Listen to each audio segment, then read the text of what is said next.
Welcome to episode number 190 of the Marine Layer podcast. We'll wrap up everything from the winter meetings, including the latest Mariners rumors concerning Luis Castillo, Carlos Santana, Christian Walker, and how the number 3 overall pick could potentially impact what the Mariners do this offseason. Here's your guys' reminder before we start this show. Reminder, if you're listening to these podcasts, make sure to do us a favor. Download these episodes. Really does a favor. It really does us a big favor and helps us a bunch if you do. Make sure to rate and review. Leave it 5 stars. Get those ratings up. Come on, we've got a bunch of ratings already, but the more the merrier. Leave that review. If you're watching on YouTube, make sure to like, comment, and please hit that subscribe button. And if you're on social media, you can follow us everywhere on Instagram, TikTok, Twitter, YouTube Shorts, Blue Sky. We're doing a bunch of unique content every single day at Marine Layer Pod. Let's get it rolling. The pitch from Acevedo. A drive deep to right field. Down the line. The Mariners win this game 2-1. The dream lives. They're going to the playoffs. 1-1 from Jansen. There you go. Left field. We got a tie ball game. Julio. Oh, baby, what a moment. Tie ball game at 7-7. And we welcome you to this episode of the Marine Layer podcast, part of the Just Baseball Podcast Network. Recording on Thursday evening, December 12th, post-winter meetings. We got back yesterday morning on Wednesday. I'm exhausted, as you could probably hear in my voice. It was quite the 2-day adventure down in Dallas, but I'm recovering, which is good. But I want to give us at least one failing remark when it comes to the winter meetings, Lyle. Somehow, we sat down and recorded a podcast episode at winter meetings and didn't talk about Kyle Tucker. How did we miss that? Because we're already under the assumption he's a Mariner, which he is. That's why we missed it. When the trade goes down, we're going to sit here, parade, scream, jump around, everything, the whole 9 yards. But when you see Kyle Tucker's on the trade block, he's a Mariner. One of the greatest running bits in podcast history. It happened on Monday. Literally a dream. We're at winter meetings around all these people. The move you have been championing,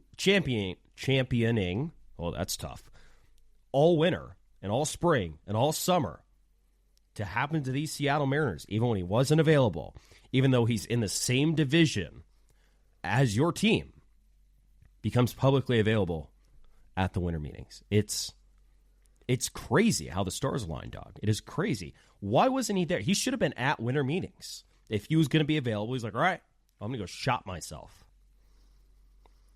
What have I been saying for over a year, or about a year? Nobody wanted to believe me. Astros aren't going to pay him, can't afford him, going to have to get something back for him, and they put him on the market. They put him on the market. And guess what?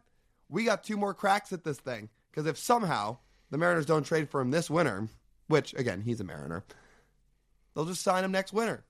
Inevitable, foregone conclusion, Kyle Tucker's a Mariner. So, again, just for all the people out there, even if for whatever reason the baseball gods align things this offseason where he goes somewhere else, they're just delaying the inevitable.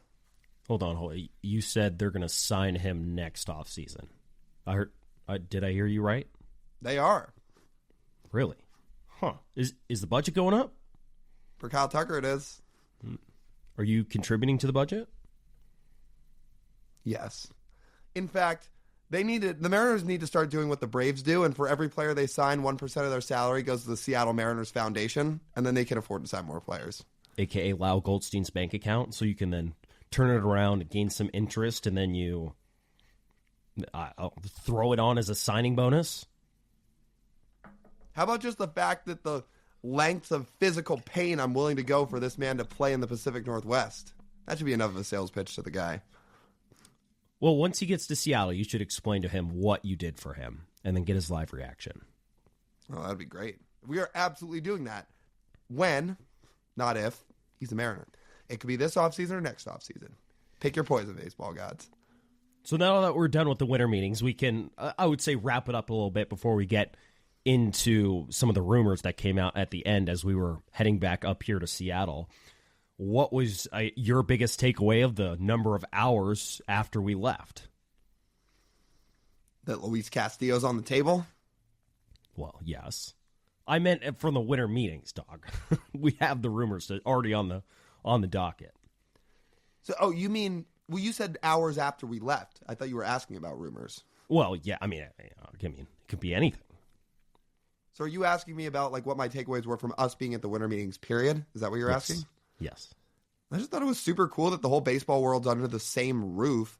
Even during All-Star Week, where everybody's in the same city and location, people are walking around and moving around and doing different things.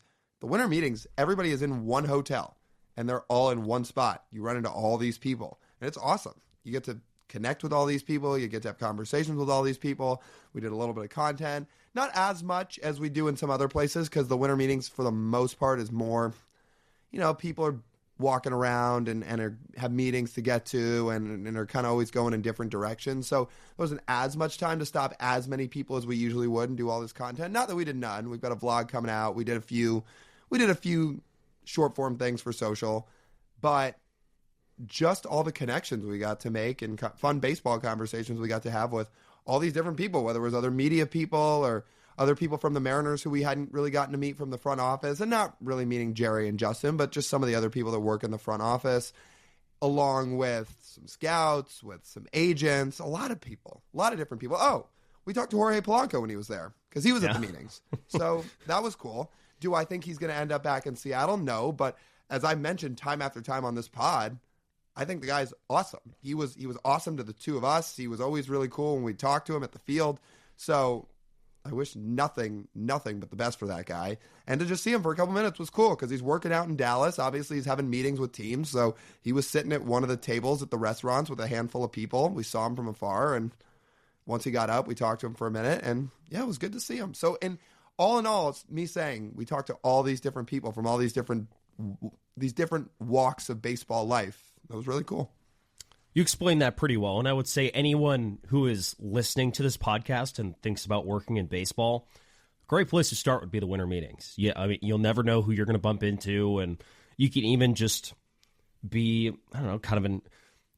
I mean this in the nicest way possible. You show up and you become kind of a nuisance, and you just start shaking hands and like forcing your way into conversations to try and talk to people and network a little bit and find your in. That's how a lot of these people in this industry got in there, and that's, kind of what we're doing. I think given our platform, Lyle, I would say we operated a little less of a nuisance I don't think strategy. We were a nuisance. No, we were not.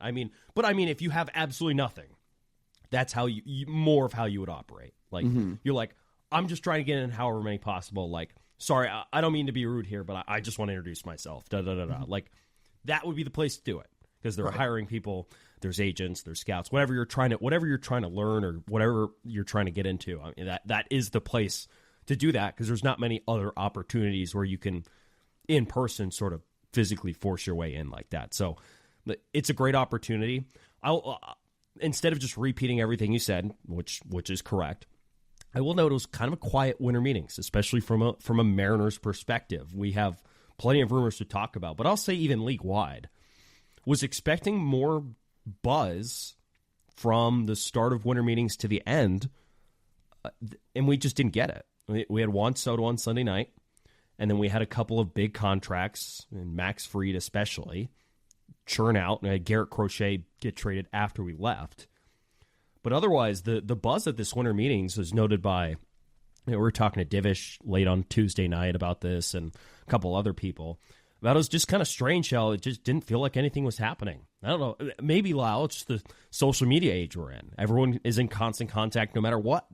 So they don't need winter meetings to get together and trade people because you can trade anyone whenever you want.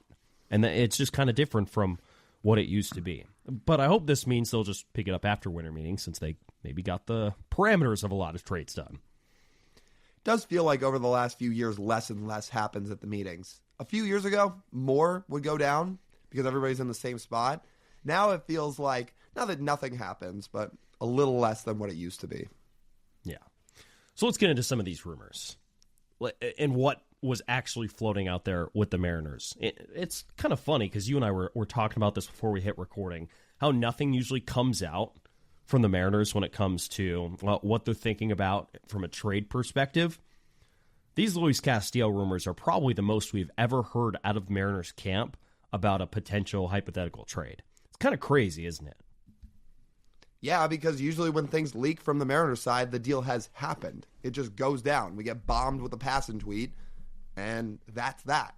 Everybody just all of a sudden looks at their phone 1 minute, and there's the acquisition. The Mariners aren't usually one of those teams like the Mets or some others where leaks are happening and things are progressing and it's getting close and it's on the 10-yard line and it's the deal is almost in place and they're in the works. You know, they're finalizing a contract and then it gets done. With the Mariners, it's usually, boom, here's what just happened. And all of a sudden, these Luis Castillo rumors and leaks are everywhere. I'm going to guess that's more from Boston's side. They seem to leak more out than the Mariners usually do, but they're out there. And I think it's easier for beat writers like Divish and Daniel Kramer, once they get some of the wind from the Boston side of things, they can just go up to Jerry Dipoto and say, is this true? And Jerry either says yes or no. There's no sort of word salad remark about that. It's a yes or no question. There is some of the stuff that dropped here on Thursday afternoon that I thought was a couple of very interesting points, which could pertain to a move happening here soon with Luis Castillo. It does feel like, even though there have been people on both sides saying there is no Luis Castillo deal imminent, there are just so many rumors swirling around where it is very hard to... it's very hard to think that something won't happen because it sounds like there's a lot of interest in Luis Castillo. And I'll explain. I'd say one point that Daniel Kramer noted in his article Thursday that dropped about an hour before we started recording. Jerry Dipoto reportedly stayed behind in Dallas when everyone else left on Wednesday night. Jerry stayed behind in their suite in the Hilton Anatole, and I would imagine he just wanted to stay so he could have a working environment for that. I think that is a somewhat interesting point. And Kramer had one very interesting sort of quote line from, I assume, a source when it came to their Castillo conversations that it sounds like when other teams have called about Logan Gilbert, George Kirby, Bryce Miller, and Brian Wu, the Mariners have hung up the phone. And that's happened this offseason where the Red Sox reportedly wanted, for Tristan Casas, they wanted Bryce Miller or Brian Wu, and the Mariners said no. But when it comes to Luis Castillo, they're not hanging up the phone at all. And that once Max Fried and Garrett Crochet, those two transactions went through, the interest in Luis Castillo picked up. And so that's the latest information we have on Castillo. It just seems like the Red Sox and Mariners are at a stalemate right now, though. Could the Orioles get involved here if they can't work out a deal, Boston and Seattle? I hope so. The Orioles feel like a team that fits, but they haven't been in any rumors at all. Mm-mm. It's primarily been the Cubs and the Red Sox. And it makes sense. The Cubs... From the Cubs standpoint, now, Kyle Tucker's going to be a Mariner, but if Kyle Tucker ends up actually being a Cub, I think it kind of opens up things on the Cubs side of things for Castillo, right? Because the Mariners it sounds like the Mariners want big league talent back for Luis Castillo. And there's a situation here where the Cubs have both Kyle Tucker and Cody Bellinger on the roster at the same time. Now, if you go trade for Kyle Tucker, your need for Cody Bellinger is a lot less. Would they trade Bellinger and Nico Horner? Because it feels like Horner is where the Mariners are trying to target in terms of what the Cubs have to offer. Because they need infield. They need an infield. You know what I really wonder? How much can Cody Bellinger still play first? Oh, I'm sure he can do it. He's a great athlete. I'm sure he can do it. But isn't he way more valuable in the outfield? He's a great outfield defender. He is, but the Mariners don't really need outfield defense, do they? Unless Cody's going to just take Randy's spot in the outfield and Randy DHs. You could do that. I guess Luke Raley could move to first more full-time and only play outfield in a pinch, and then you put Cody in the outfield that way. That would solve first base. And second base. Oh, or you're saying if they trade for Horner and Bellinger. Right, but you would probably need to send more to the Cubs than just Luis Castillo. This is where you'd send a prospect to. Right. But that would make your team better. Both those guys are controllable. You'd have them for multiple years. Then all of a sudden, all you need is third base. So how does that work out money-wise? It's 23 for Castillo, it's 12 for Horner, and 24 for Bellinger. Had those numbers right? Yeah. So that that's makes it seem 36 like... on the Cubs side and 23 on the Mariners side. So it's $13 million surplus for the Cubs. So then the Mariners would have now, $2 million. For a better prospect, the Mariners could ask the Cubs to send cash, and that would help. Yeah, but if that deal goes down like that, the Mariners' offseason budget goes from $15 million to $2 million. Then they have nothing left to spend, right? Well, yeah, but then you've also sort of solved two positions. Right. And they already said they're going to trade for a third baseman. And a trade, I would assume, would try and offset some cash and not really increase the budget all that much. Mm-hmm. I'm just trying to think about how this would all sort out. Because I was trying to think about, where does Haniger's money go? Could you send him somewhere with prospects like we've talked about to open up some cash? And maybe if you trade for Bellinger and Horner to play first and second, you could trade Haniger somewhere to open up some money to get somebody to play third base for a price range that's a little more reasonable. We'll talk about the number 3 pick, I think, at the end of this podcast, but I'm going to sort of tease it right here when we talk about trading a prospect away with Mitch Haniger for just to relieve some salary. You are now going to have a great opportunity to replace prospects with a total blue chip guy come in July. Not like a maybe blue chip guy, like a legit blue chip guy with a number 3 overall pick. Mm-hmm. So that should leave you less hesitant to trade top line prospects if that's what it costs. Right. Yeah, there's no doubt. Whoever you get at that pick, again, we can save the rest of it, but whoever you get at that pick is going to be a top 20 prospect in all of baseball, which is pretty crazy. And for the Mariners, that would be right at the top of their system behind Colt Emerson. Anyway. I think the strangest thing here with the Castillo sweepstakes, and we can pivot back to the Red Sox here for a second. I know this is probably how some trades eventually get worked out, and in any sort of sense, and even could have happened with the original Luis Castillo trade from the Reds to the Mariners. But the way the Red Sox and the Mariners have approached this Luis Castillo idea and talk from both sides is that each side thinks its package is worth way more than the other side's offering. Mm-hmm. That the Mariners think, well, if we're trading for Tristan Casas, it's going to cost way more. Luis Castillo is going to cost way more than just Tristan Casas. We need more than just that bat. And then on the Boston side, their idea of a fair trade package is Bryce Miller or Brian Wu for Tristan Casas, not Luis Castillo. Mm-hmm. And both these fan bases seem to be wrapped up in fights on social media about it, too. Do you feel like the Mariners fan base is, though? I don't think so. I think the Red Sox fans are being a little more unrealistic than M's fans are. I don't think you can find anyone on M's Twitter that's looking at Tristan Casas for Luis Castillo and saying, no. Yeah, that's right. However, there's people on Red Sox Twitter that are losing their mind. There's that one guy who says it would be an abomination if that trade happened. By the way, this is the same guy who last offseason put out real tweets saying Logan Gilbert and Cutter Crawford are the same player. No, they're not. They're not. No. Now, I think when you have opinions on each side that tell each other they're wrong, I think that means it's a good trade package. Yeah, that usually does seem to do it. You have one side. It's the same idea, like where we look in our comments. If we have an equal amount of people arguing that either side of a trade we propose is absurd and crazy, that means it's a good trade proposal. Mm-hmm. Like the Westberg thing. Right. Yeah, I would do Luis Castillo for Tristan Casas. Mariners need a first baseman. Casas has 4 years of control. He has 40 home run power. Yeah, I would do that. I just wouldn't do it for Bryce Miller or Brian Wu. Brian Wu's upside, as we continue to talk about, is sky high, and Bryce Miller was one of the best pitchers in baseball during the second half of last season. All right, let's take a quick pause. We're going to talk to you guys about our friends over at Pagacci's Pub 85. December's rolling around. We're about halfway through the month. College football playoff is right around the corner. NFL season is toward the tail end. You know, people are playing for divisions, for wild card spots. The NFL season's really, really cooking and heating up. So all these sports going on, not to even mention college basketball, the NBA, the NHL. You want to get out and watch some games with your friends?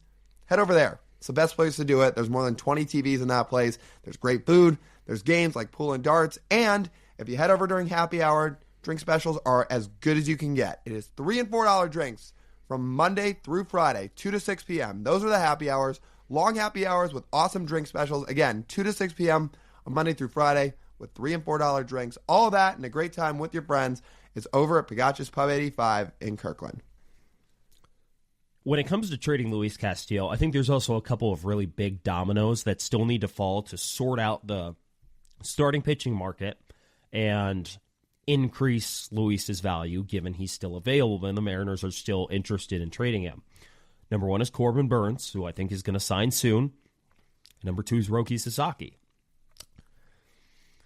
Once those two sign, Luis Castillo becomes one of the more coveted guys on the free agent market. And that once you get to that point where Castillo is still available and he costs about the same as Luis Severino and Nathan Eovaldi, then he becomes a very valued piece to a lot of teams. And it could be more than just the Cubs and Red Sox. It could be more teams in baseball that Luis Castillo will have a lot of interest to. And that sort of matches up with some of the reporting we've seen out of the end of winter meetings that as soon as Fried signed and Crochet was traded, the Mariners phone lines got lit up a little bit more for Luis Castillo, where someone thinks, oh, crap, running out of quality starting pitchers, let me check on this. And honestly, I think just Corbin Burnes signing could really free it up to the max, because I don't think either the Red Sox or Orioles are signing Roki Sasaki, and I don't know if either of those franchises really believe they're going to sign Roki Sasaki, because he is probably going to sign somewhere on the West Coast. Is it the Mariners? I don't know. Seems unlikely, but not impossible. So if he's going to sign with the Padres or the Dodgers, and you're the Red Sox and the Orioles, after Corbin Burnes signs, if it's not with one of your two clubs, that's when things feel like they could really pick up. And I think the Mariners are doing the smart thing in that regard. They're playing the waiting game a bit. They know that trading Luis Castillo when guys are still on the market versus off the market will change the value.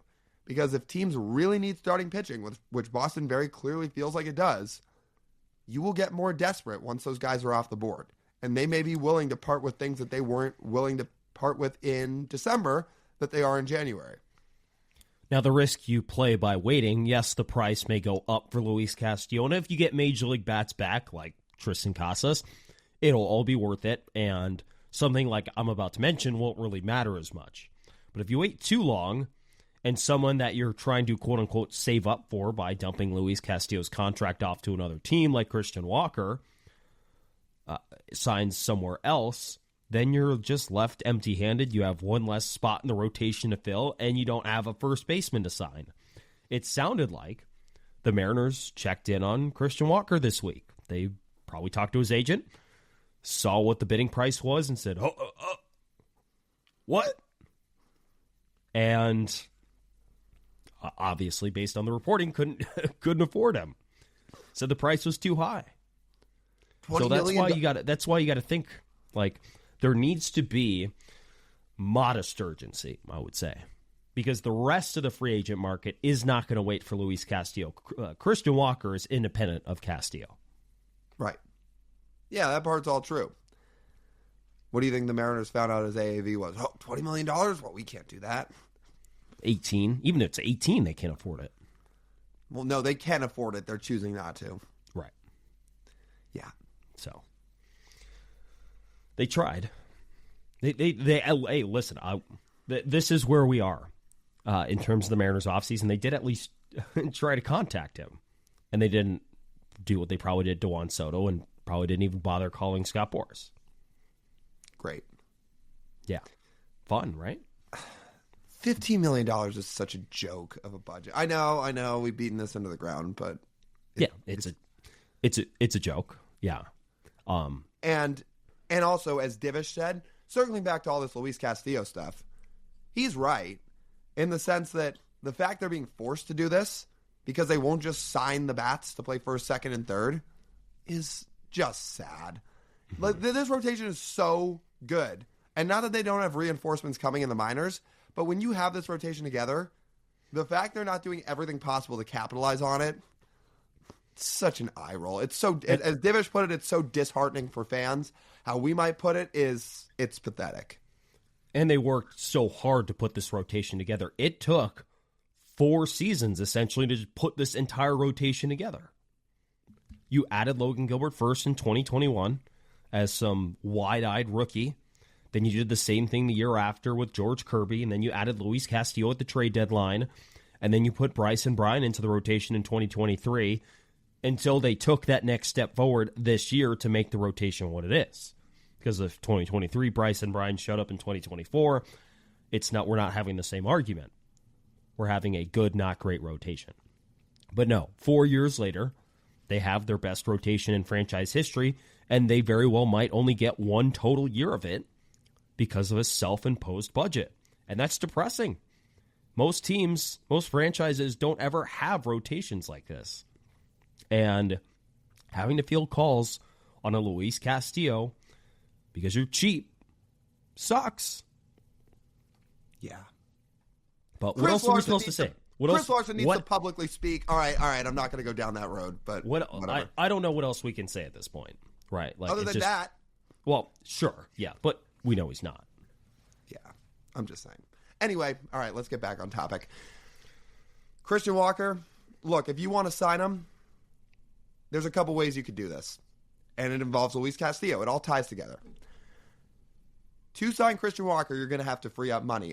In addition, with the Mariners not wanting to trade the young arms, the reason Castillo makes the most sense in a trade is because it frees up money with this budget. And if you get his contract off the books, it frees you up to do more in free agency or other trades, etc. So, let's say Luis gets traded to the Cubs for Nico Horner. Let's use that example. You've got your second baseman. You've then got money freed up because if Chicago takes on his contract, you add $12 million in budget because Nico Horner will make $12 million. You've got $27 million in your budget. You could use most of that on Christian Walker if he's going to be an $18 to $20 million AAV player. Then you've got your first baseman and second baseman figured out. All you need is third base, and Mariners fans and the Mariners front office are probably looking at their offseason saying, we feel pretty good about this. Even with Luis Castillo gone, you have Logan Evans, Brandon Garcia, Michael Morales, Emerson Hancock, depending on what role you want to use him in, to replace Castillo. And I don't know if it's going to be the same level of production in year one, but you have reinforcements. Or the other route you look at is the Orioles with Kobe Mayo. You say, let's trade Luis Castillo to Baltimore. You get Kobe Mayo back, hypothetically. That fills your third base spot for the next 6 years, as long as he pans out. Best case scenario. What's that? I said best case scenario. He pulls it for 6 years. Sure. But let's just say he does. Then you've freed up, if Baltimore takes on most of that money, let's call it all $24 million of Castillo's salary.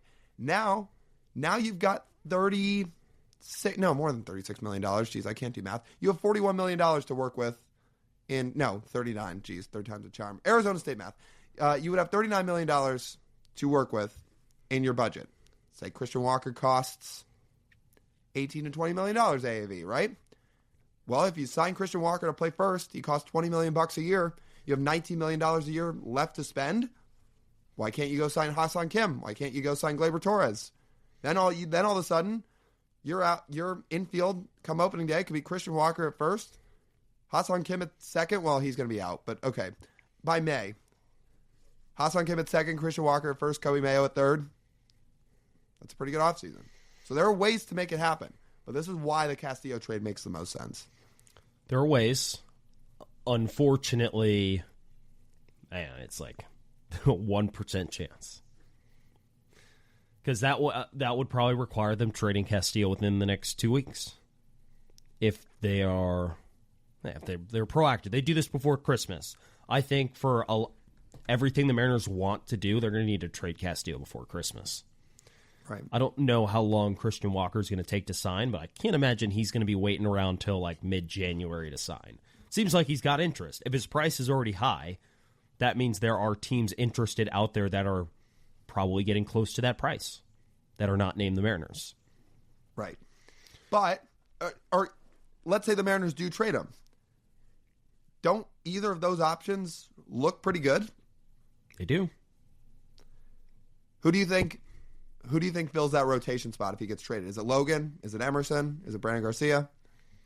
It's probably Emerson Hancock, I would say. It's going to be Emerson Hancock until they deem Logan Evans or Brandon Garcia ready. And in that case, they could go to... Well, I will say they are still going to try and get Roki Sasaki. Whether or not Luis Castillo is in the rotation, they are going to make their pitch. Jerry used his Shohei line this week with Roki and said they've been preparing for years. And I got a chuckle when people on Mariners Twitter went back and found Jerry's exact same line when talking about Shohei Ohtani. Fun memories. Yeah. But do you think in that scenario, let's talk Roki here for a second. Let's say they do it. Let's say they make the move. Let's say they land them. They win the sweepstakes. They do say Roki would benefit from a 6-man rotation. So let's say you trade Castillo and you sign Roki. Would it actually still benefit the Mariners to work the 6-man rotation? And I'm not even saying for the sake of Roki Sasaki and just getting acclimated to big league baseball. But say Logan Evans and Brandon Garcia are ready to go this year and they start to get innings. They could work them into the majors by not putting a crazy innings workload on them, and they get acclimated too. Could actually work in a lot of ways. I would say no. I would say you only do a 6-man rotation if Roki needs it, in which case I think it's convenient and helpful to Brandon and Logan. But forcing a 6-man rotation not based on need, I don't really think is the strategy. No, I'm not saying it's forced. I'm saying I think that is what Roki Sasaki wants. It sounds like that's a priority of his. Yes. Then yes. I thought you said not include, like, even if Roki doesn't need one. No, like, we listened to Joel Wolfe, his agent, talk in person at the winter meetings, right, during that huge media scrum, which both of us were standing in there for, and that's one of the things that Joel Wolfe said is the 6-man rotation, maybe something he looks at. It could benefit him. So if that's the case, right, you could... Depending on how the year goes, you could see Emerson Hancock, Logan Evans, and Brandon Garcia all get some innings in there. Depending on who's the most big league ready, depends on who's healthy, depends on who's pitching the best. But that may be the 6th guy in your 6-man rotation if that were to happen. It would be super beneficial to all parties. It'd be beneficial to Roki. It would be beneficial to either Brandon or Logan, whoever they decide to put in that 6th spot to help out this rotation. But it's a dream at this point. Isn't it crazy? Excuse me.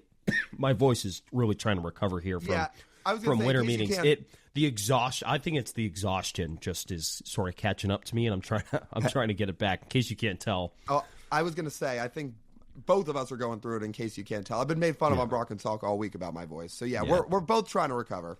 I love the reaction when you called on Monday. Was it Monday or Tuesday? Tuesday. No, it was Tuesday, and it was like, oh. Your voice is shot. Yeah. Well, when Arizona State beats the brakes off of Iowa State, this is what happens. Right. Yeah.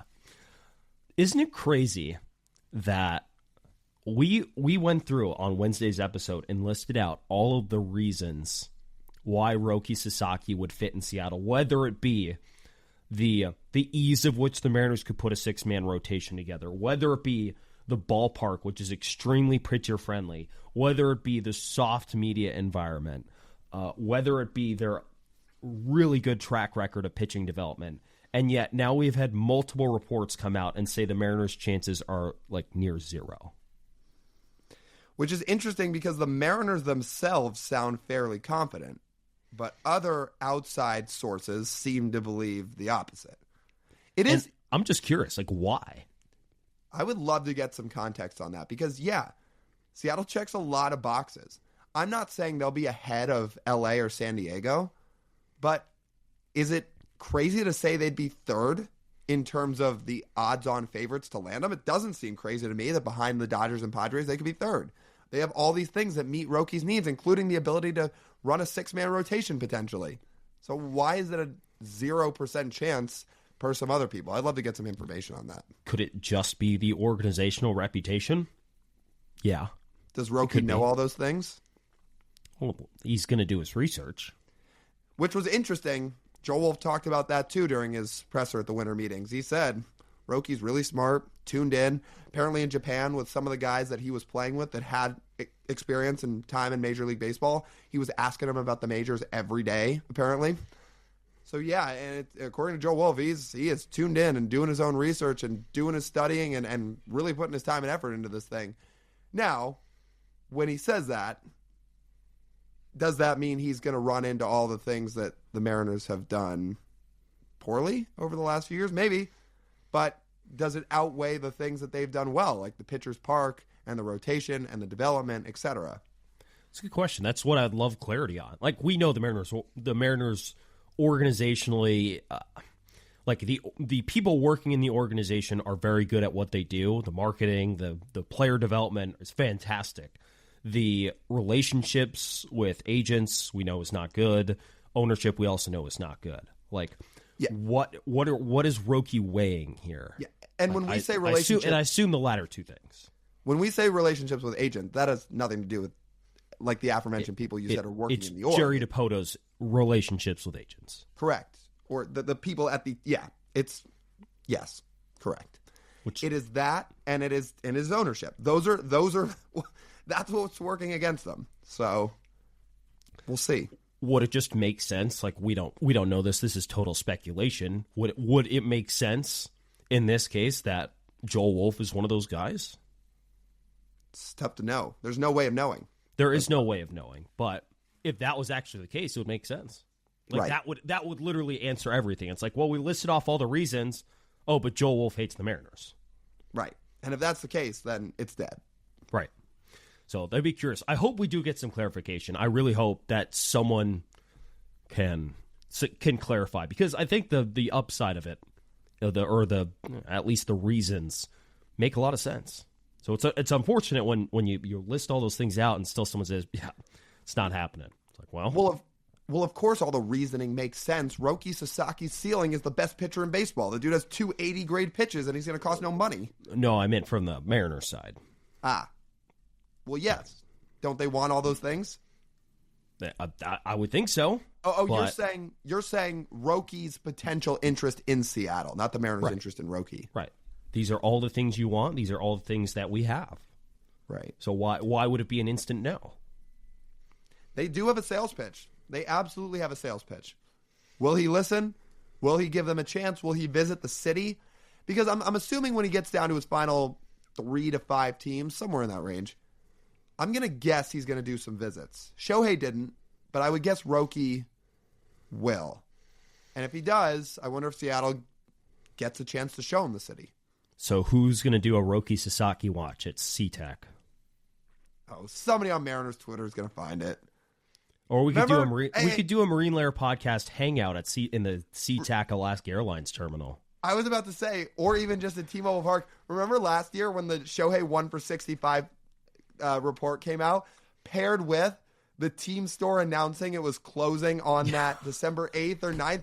Everything was coming together. That was our peak of the Shohei conspiracies. Where it's like, this is happening. We're going to land him. And then the two of us are like, hey, who wants to meet up outside of T-Mobile Park for a little tailgate to see Shohei come through? And then peek through the windows. And then we had all those people, or just see him enter the ballpark somewhere. And then we had all those people that were sending us comments. It's like, no, don't do it. You're going to ruin it. He's not going to sign here because of you guys. Remember all that? Well, if the team store closes between, let's say it closes in the second week of January, then, we're kicking it back up. Do you legitimately remember those comments where people are like, you guys are going to ruin his chances to sign in Seattle? I remember that because it was the same thing that caused Shohei to choose the Angels in the first place. They thought the Mariners were doing too much. Right. What says too much? Like the fans tailgating your tour around the ballpark. All right. Do you want to talk about something that actually might happen? Yes and no, but go ahead. Carlos Santana. So I say yes and no to that because I know he'd be great for this team and back in this clubhouse, but the no part of it is it just really feels like they're settling. That's my gripe. I love Carlos Santana. He is so great for this organization, and you know the wonders he did once he got traded here in 2022, everything he did for Julio, how everything kind of sparked once he got into town. But it's a little bit of a settlement for a first baseman. It would be settling. Would it be more worth it, though, if it helps Julio reach what we expect of him? It would. They still need other reinforcements, though. Because this This isn't just a veteran presence move. This is a veteran presence for Julio Rodriguez. Yes, it is, and that would do wonders. However, then you need to seriously upgrade second and third base. You can't trim around the margins there. You need to add impact at those other positions. Well, if Castillo doesn't get traded, then they would have $5 to $7 million to do that, because Santana's going to cost probably 10. That much? 8 to 10. 8 to 10. It's still not leaving you much room. I figured it would be He's not signing. to 7. He's not signing for league minimum. I figured it would be 5 to 7 AAV. Even so, I mean, that leaves you with $10 to $8 million for 2 spots. Speak, Chris Larson. Anyway, sorry. Anyway, as TJ barely hanging on by a thread. So this sounds like it's going to, if this does happen, it'll happen within the next week. Right. This That's has the most legs. That's what Divish said this week. Sounds like they're working towards something. We'll see if it happens. But if you want to spin zone it, you want to spin zone it? Okay. Spin zone. Optimism. Mariners winning the World Series next year because of Carlos Santana. Here would be his ranks on the 2024 Mariners. Ready? Mm-hmm. Carlos Santana would be the 4th best hitter by WRC+. Carlos Santana would hit the 2nd most home runs on the 2024 Seattle Mariners. Carlos Santana would be 3rd in wins above replacement among all 2024 Seattle Mariners. And he would have the lowest strikeout rate. When you say WAR, you mean position players, right? Probably. I would doubt his WAR is higher than a bunch of those rotation guys. Yes. It is position player WAR. But regardless, 3rd best position player WAR is still valuable. Just shows what an awesome offense they had in 2024, I got to tell you. And he won a Gold Glove. Look, he would provide value. I would just much, much rather see them do more damage at one of those positions, like Christian Walker. And given his age, he could fall off a cliff at any moment. Yeah, even if he had a good year last year, it doesn't guarantee that he's going to have a great year coming up. Nothing is really guaranteed in baseball, but once you cross 40, then people start getting a little bit nervous about being able to play all season and keep your bat speed up and be consistent within a lineup. If you remember from his 2022 campaign, there was a lot of time Carlos Santana spent in the lineup. He wasn't great. His thing was hitting the most clutch home runs possible. And the Mariners got that. That's fantastic. He was a little bit more consistent this past season, but it's no guarantee for this upcoming season. However, Mariners said they were going to sign a veteran first baseman. Looks like Carlos Santana is going to be the guy, not Justin Turner. Very interesting. I'm guessing Justin Turner just wants to go back to Southern California. Which is understandable. It makes sense. If there's some way for him to get back on that Dodgers team, I'm sure he'd do it. How could you not at this point? If you're Justin Turner, you see the team, probably wants to win another title. Sure. But if you're going to pick between those two, Santana's probably the more valuable one. I would love to see them make that signing and sign somebody like Christian Walker, and then Santana can be a bench bat, but it doesn't seem like that's going to happen. He was in 2022. He was a bench bat. Right. Just doesn't seem like that's going to happen. There's still a lot of offseason left. For people who are optimistic, there still are reasons to be optimistic. Not as much as you would like, but there's still a lot of time left for moves to be made, trades to happen, budget to be freed up. So we'll see. Let's get to the last thing that we have here on the notes about the Mariners draft pick and draft almost winning the lottery in the MLB draft, where they are now going to pick number 3 overall. They were projected among odds to pick 15th. Instead, they're picking 3rd overall. There's a lot of ways we can go about this and how this pick impacts this offseason. Which one would you like to start with? How about the fact that at the winter meetings, when we were walking around the hotel lobby and talking to people, we didn't think to go into the draft lottery room. We said, whatever, Mariners are going to pick projected 15th. Maybe it'll be 12th, but it's not. It is what it is. Is it really going to move the needle? We just figured we'll find out when we find out on Twitter. Then all of a sudden, Picks are winding down. 11, 10, 9, 8, 7. We're like, oh my God. It got through 7. Seattle had not been called. Went to a commercial break. We book it through the hotel down the hallway to get into this draft lottery room, which, by the way, was as big as some aircraft carrier room. It was like an airplane hangar. It was the biggest room I've ever seen in the Hilton Anatole in Dallas. And then we're in there as they're counting down the picks. 6, not the Mariners. 5, not the Mariners. And we're doing the vlog through all of it. We're like, oh my God. Like we kind of have to be quiet, but we're like, this is unreal. This is unreal. And when they got to the 3rd pick, obviously we were starting to think, could they actually get number 1? And they didn't get number 1. It was still pretty crazy. But this changes things because you're going to get what may be the best prospect in your whole system with this pick. Maybe not quite over Colt Emerson because he's a stud, but you're going to get a guy that is going to be one of the 20 best prospects in baseball the minute you draft him. This draft class is supposed to be really, really good, and top 3 picks are blue chip players. Top 3 picks are not just guys that are supposed to be good, are supposed to be starters, are supposed to help your franchise. No, they can change a franchise. You have the chance to land a guy like that. Just don't mention who the Mariners took last time they had the number 3 pick. Fine, Mike Zunino. I will also say Jerry and Justin have never drafted this high. They've drafted in the top 10 once. It was Emerson Hancock, but I will say 2 things about that draft. Number 1, that wasn't a great draft class to begin with in general. And number 2, look at everybody else that's been drafted in those first 15 picks. There's not a lot of superstars out of that group. Mm-mm.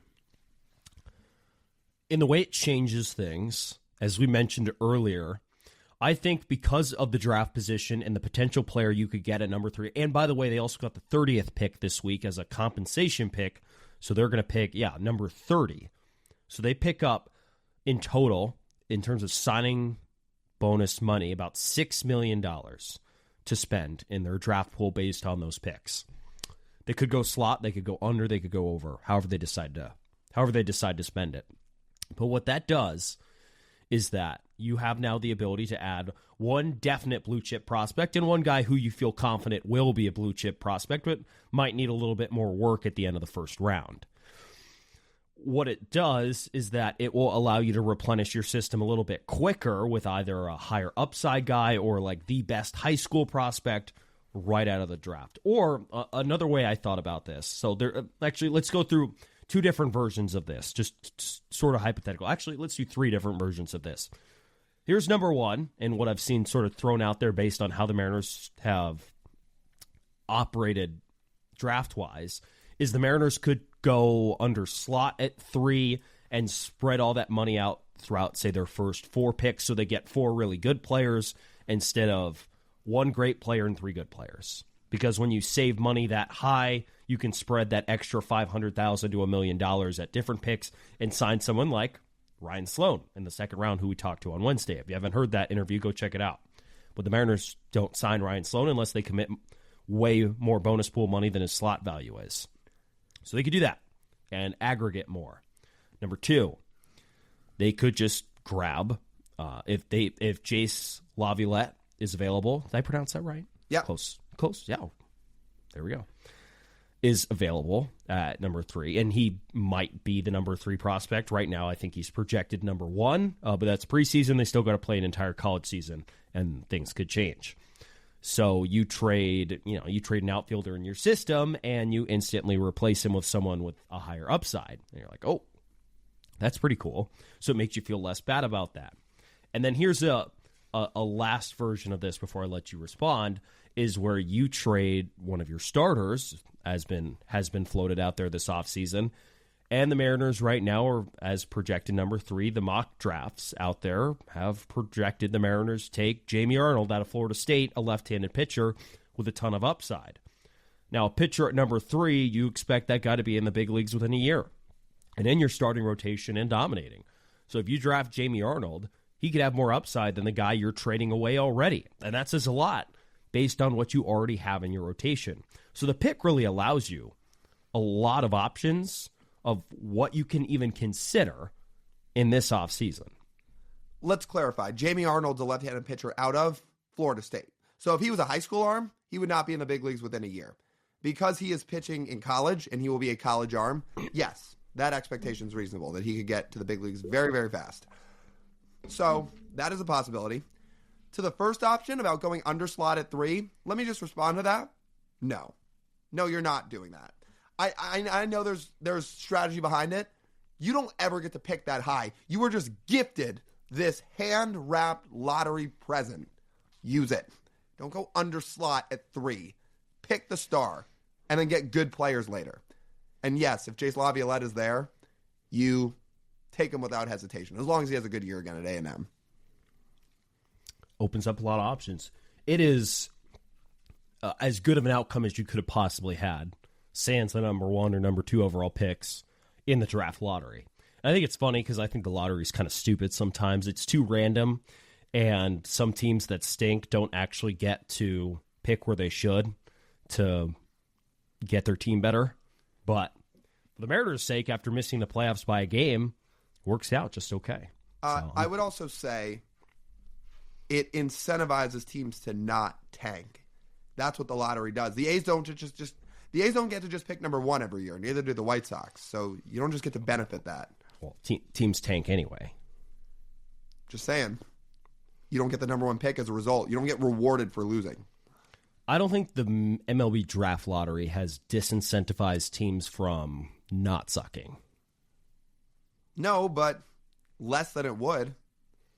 Yeah, I guess the Major League Baseball one has been pretty random, and then there's the rules where you can't pick in the top 12 or 6 or whatever for more than I think 2 years in a row. So the Mariners are still eligible somehow if they miss the playoffs and get into lottery again and get great odds and pick in the top 6 again next year. That they could do that technically. But it's kind of random. But in this case, the randomness works out in the Mariners' favor. Right. If you want to try to spin it for how Laviolette could fall to 3 to the Mariners, I will say this. Right now, Jace Laviolette's projected 1. I still have a feeling by the end it's going to be Ethan Holiday, who's Jackson Holiday's younger brother, Matt Holiday's son. He's going to be the number 1 pick. That would actually work in the Mariners' favor in a lot of ways. Would I like the Mariners to get Ethan Holiday? Yeah, that would be sick. Would Scott Boras let Ethan Holiday sign in Seattle? Would he jack up the price a bunch? Possibly. We know Boras and the Mariners don't have a great relationship, so I don't know if that helps things immensely. So let's say Holiday goes before that. Let's say he goes 1. Let's say both the Holiday brothers stay in the D.C. area, in the Maryland, Virginia, D.C. area. Then at number 2, you just need the Angels to take somebody not named Jace Laviolette. Let's say they need a pitcher. Let's say there's another college infielder they like. Let's say there's another even college outfielder they like. High school infielder. Maybe the Angels feel like their needs are different. They still need a lot of pitching. Maybe they take Jamie Arnold at 2. That happens. Jace falls to 3. Be cool. I wouldn't sit here, though, and obsess over any one prospect at this point. No. Because a lot changes. You got to still watch the entirety of the next college season, and a lot will change from now to then. I've talked about that kid Cam Canarella from Clemson, who I think is really good. A lot will change from now till July, and the mock drafts and the prospects will fluctuate. But if Laviolette has another good season, he's probably going in the top 3. I do wonder, though, if you put some truth serum in Jerry DiPoto's drink and had him talk about how this pick would impact his thinking this offseason, I'd be curious what he thinks. Like, is what we say something they actually believe? Because if you talk it out, kind of makes sense. You restock your farm system like that, even though you don't need the number 3 overall pick, but you'll sure take it. So let me it greatly benefits you. Let me use an example here.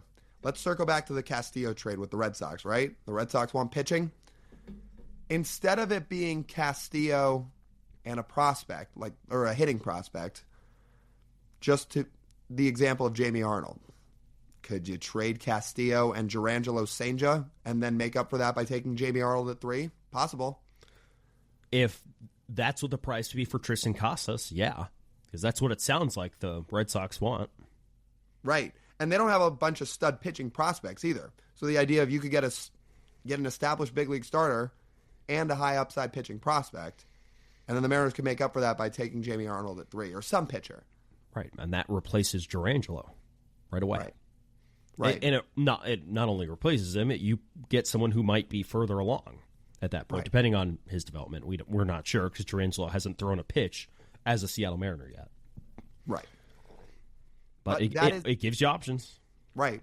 And I do wonder if Jerry's thinking that way. Or if they trade an infielder with the idea that they really like Ethan Holiday, think he falls to 3, and they could take him there. Then do you trade Felnine? Could you trade Felnine in a crazy package to actually get Vladdy if you felt like he was going to sign an extension? Could you trade Felnine and some other big prospects? Probably not Colt Emerson, but some others. Get Vladdy, extend him, and you make up for that by taking Ethan Holiday. Colt Emerson is the only prospect in your system that will be ranked higher than whoever they draft at number 3, it seems like. Yeah. So think about it that way when you're thinking about who's available, who you view as an available prospect. Because once you think about it that way, you're like, oh, then you're just going to add someone higher. Oh, okay. They really lucked into that number 3 pick. And I'll tell you, if you watch that video that's out on social media of the front office reacting to every pick and just screaming and cheering, you know they were fired up about it. Which they have good reason to. The odds of them getting that third pick was probably less than 1%. It's wild. It's close. Wild. But we'll take it. Even if ever so slightly, it does help this Mariners offseason. I think, and if the Mariners don't think that, I think they should view it as something that could help their offseason. Because you know what?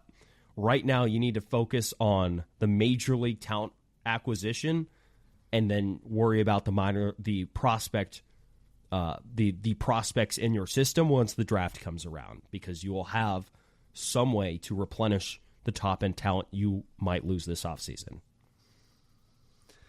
By the next time we record a podcast, will they have made a trade or signing, yes or no? I'm going to say yes. That would be awesome. Because, look, hypotheticals are fun, but I want real moves to be made. But it will probably just be Carlos Santana. At least it's something new, I guess. Somewhat new. Sort of. Only the third time he'd be a Mariner. Yeah. But only the second time he'd play in a Mariners uniform. Oh, that's true. That is true, Lyle. That is true. But I would say yes. It sounds like there's been at least enough legs on things that we'll record on Monday. But I think so. I think something will happen by the time the episode comes out. Right. Let's say by Wednesday. Because by Wednesday, if something happens and we recorded a Monday episode, but then something happened after that, we'd obviously do an emergency episode instead. So Let's hope by then something's happening. Because I'm ready for this offseason to get going. I want to see how they're going to get this roster better. I really do. Yeah. I want the paranoia to go away. Yes. Correct. Well, there have been a lot of hypotheticals in the last week. That's why we talked about them all here on this episode. A lot of them are really interesting. We'll see if any of them come to fruition. That number 3 draft pick is a big, big deal. So don't sell that short. I think it's going to pay dividends for the Mariners here moving forward. All right. That just about wraps up this edition of the Marine Layer Podcast. You guys know the drill. If you want to listen to the full form podcast, you can do so wherever you get your audio pods. Make sure to download. Make sure to subscribe. Well, make sure to download the episodes if you're listening. Make sure to like. And man, I'm getting everything jumbled. Yes, if you're listening to the audio podcast, download, rate, and review, leave it 5 stars. Like and comment and subscribe if you're watching on YouTube. Please hit that subscribe button if you're watching. It does us a huge favor if you do. It's the best way to support the channel. And on social media, you can find us on Instagram, TikTok, Twitter, YouTube Shorts, and Blue Sky at Marine Layer Pod. That's TJ. I'm Lyle. As always, we thank you guys for tuning in. We'll talk to you soon.